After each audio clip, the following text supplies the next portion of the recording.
What's up guys, Chris here from Reviews and Stuff with a quick review of the tripod that I've been using recently. It's a Manfrotto. I'm not sure how to really pronounce it. It's an Italian company. Let me see if I could show you guys the head that I bought with this. See if I could focus on that. That's really dark, really difficult to see that. It's a Manfrotto. Let's see, the head that I bought, I have a serial number here, but okay, it's a 804 RC2. It's actually, this is a little lighter. You might be able to see that. Manfrotto right there.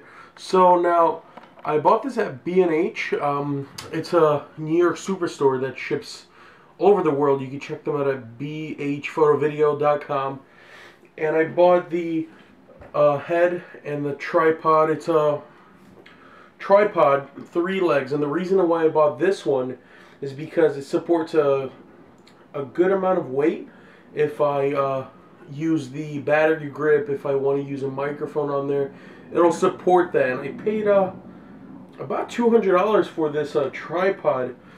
So the head that I want to talk about first that I bought separately, the head I think was about $60 or $70, and it's 3 different knobs that you have on this. You have one on the bottom here that you can loosen up to rotate. It's a full rotation around the bottom here that screws onto the head. So it's a horizontal rotation. Now you also have these dials here. I'm gonna change up the focus so I can talk about it a little bit better. You have these dials here that show the degree, the angle that it's at. Like right now it's close to 0, but with this knob here I can do what? Because I still get confused. It's a lot of functionality with this, but this is your rotation sideways, since you'll be holding. It's really up to you how you want to hold it with the clip and the little tripod, the little, I'm not sure how to call this, the little bracket, the thing that you attach to your camera and just leave it on there. There's 2 ways to put it, because if you look right here, it's really hard to see. Let me change up the focus on that.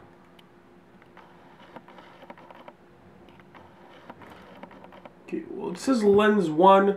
Let's say lenses. Yeah, lens 1, lens 2. So you could either attach it to the camera like this, horizontally or vertically. And it has nice padding on the bottom here so it doesn't scratch up the camera. You tighten it very nicely, it stays on there. So this, the way that I attach it is with the clip to my left. So like let's say the clip is here, it's on my left. So with this knob here I can rotate it left and right like this. So if I want to tilt the camera, it has some springs on there so you don't put it all the way down. Kind of bounces back up. And with the little angle here, you could find out exactly where 0 is and tighten it. And just to be sure, you do have the little position thingy meter with a little bubble, so you know if it's right in the center, you know it's directly centered. Now the third knob is something that you'll be using probably the most, is where the camera's pointing up or down. So you could loosen this up. You don't have to tighten it all the way, just tighten it when I'm not using it. You could just leave it a little bit so it supports the camera and then kind of move it and it still stays there. So you loosen it up, you can bring it up and down. What I like about this, if something breaks, you can buy these separately. When I bought this, this wasn't even attached to it, so you could basically buy this separately from the head.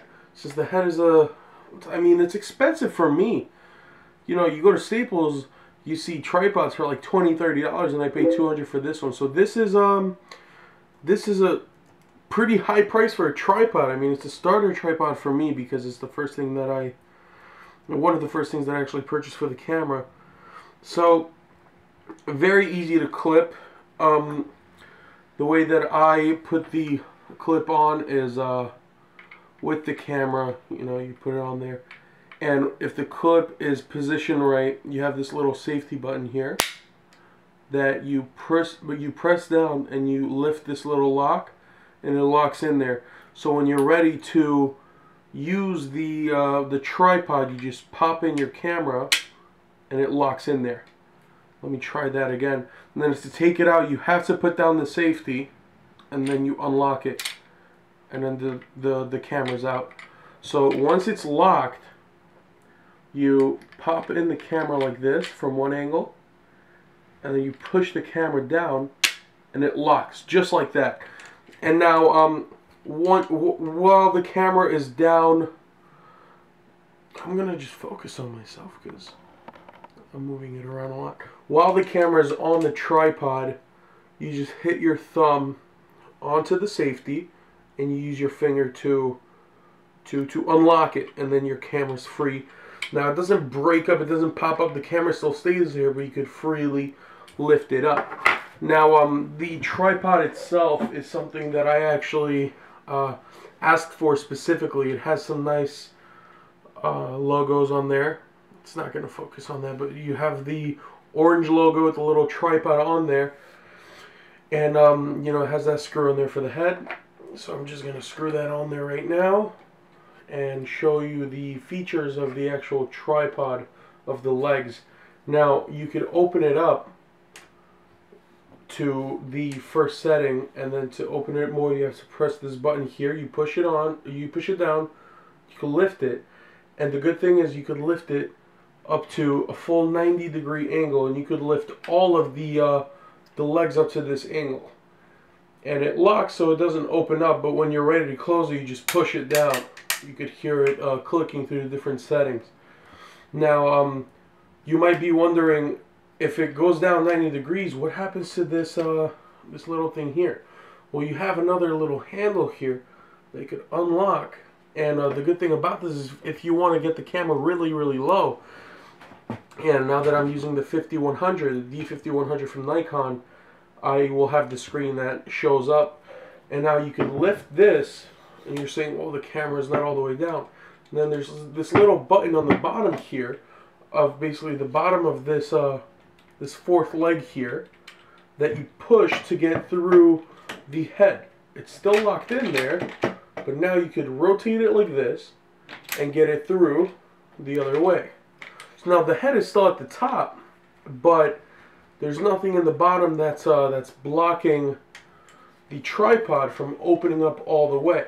Now you can rotate this to get it out of the way of the legs. Let's see how I can do this. Yeah, I'll just do it with a slight turn here, and you can open this up. It's a lot to get used to, because as you can see, I'm still having trouble right now, but once it's like this, once all the legs are at 90 degrees like they are now, you can rotate the head, so you can basically play around with the little knobs and get the camera at the top again. So you'll have it here, you'll have it on the bottom if you're taking a photography of cars, if you're taking something really down low. That's very useful. Now, it's very sturdy, the tripod. Let me just close it all up. The tripod is fully metal. What can I do? It's fully metal. It's a very sturdy tripod.